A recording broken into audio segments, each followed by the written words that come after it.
Ang networking company, normally, akala ng karamihan, is a small-time business. Bakit? Number one, kahit sino pwedeng sumali. And normally, ang mga nag-start ng networking company dito sa Philippines, karamihan, jobless, wala, nagkaka-retire pa lang, ibig sabihin wala nang ginagawa. Noon ang gumagawa ng networking company, yung mga tipong taong ganon.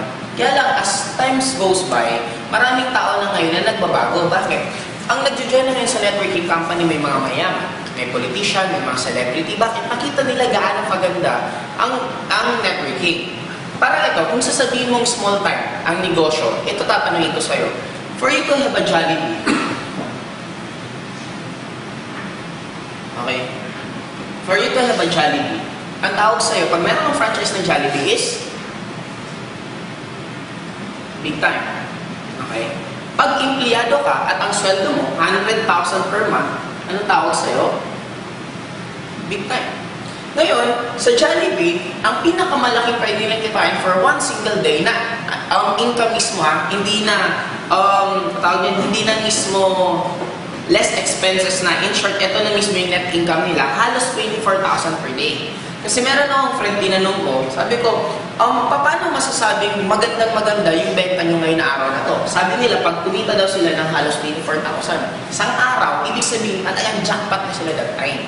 Ngayon sa InGlobal, sa networking, magkano pwedeng kitain? Meron akong kilalang tao, kumikita 100,000 per month, 100,000 per week, 200,000 per month, meron mga ganon. Sa InGlobal, ilan din ang pwedeng kitain for one single day? Ganito din kalaki.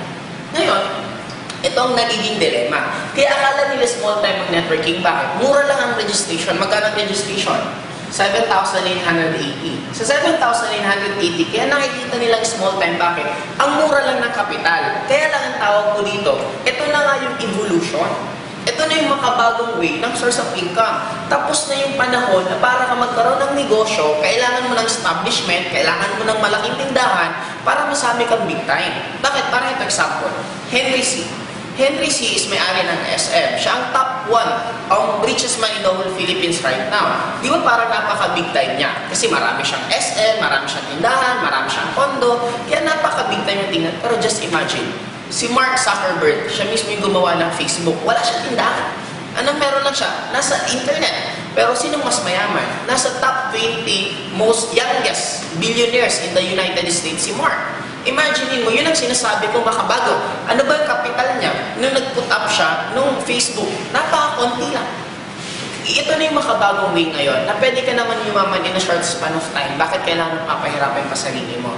Kaya hindi mo pwedeng sabihin small time na ang networking kasi ito lang yung kapital. Ang bottom line dito, tingnan mo yung mga taong kumikita, na normally yung kinikita ng mga big time na tao, kinikita rin dito sa networking. Kaya nga, since nasa introductory stage ang networking right now, unti-unti pa lang na-accept ng mga tao at mga negosyante na magandang networking, huwag ka na magpatagal pa. Kasi katulad si Donald Trump, kung familiar ka kay Donald Trump, imagine mo siya mismo, nagtayo siya ng sarili niyang networking company. Ang isa lang tingin ko sa buhay Ang isang negosyante, hindi yan gagawa ng isang way, hindi yan mag-spend ng isang time sa isang gawain kung hindi mas malaki yung kikitain niya. Ang gulang yan, ito 100,000, ito 200,000, tapos niya 100,000, doon siya 200,000, ito 200,000, ito $500,000, doon siya sa $500,000. In short, nasa real estate na siya. Napaka-big time natin tingnan pag ang mga tao nag-real estate. Bakit si Donald Trump na nasa real estate, bakit pa siya nagtayo ng networking company? Kung ang networking company hindi big time, nagkataon lang na unti-unti pa lang na-accept. And take nyo, yung mga taong unang makaka-appreciate na maganda ang networking, sila din ang jajakpat pagdating ng oras, katulad din dito. Why? Jollibee before, binibenta lang ang franchise how much? 50,000. Walang bumibili. Bakit? Pinagtatawanan. Hindi naman kailangan sa Philippines ng spaghetti. Hindi kailangan ng burger. Ang kailangan sa Philippines, pansit. Kailangan ng siopaw. Yun ang uso before. Pero take note, nung na-accept na unti-unting maganda, marami nagtatawa sa Jollibee. Bakit? Saan ka nakakita bubuyog na kangiti? Diba? Normally, pag bubuyog, matatakot ka. Pero maraming nagtawa. Maraming sa concept niya. Pero just imagine gaano nakabig time ang Jollibee right now. Katulad din sa networking, maraming nagtatawa, maraming kumakansya sa amin, pero just imagine this, what if pagdating ng oras, lalo siyang ma-accept at lalo yumaman, baka darating ang time, isa ka rin sa salat, sasabihin mo, sayang, sana noon pa, sana ako sumali.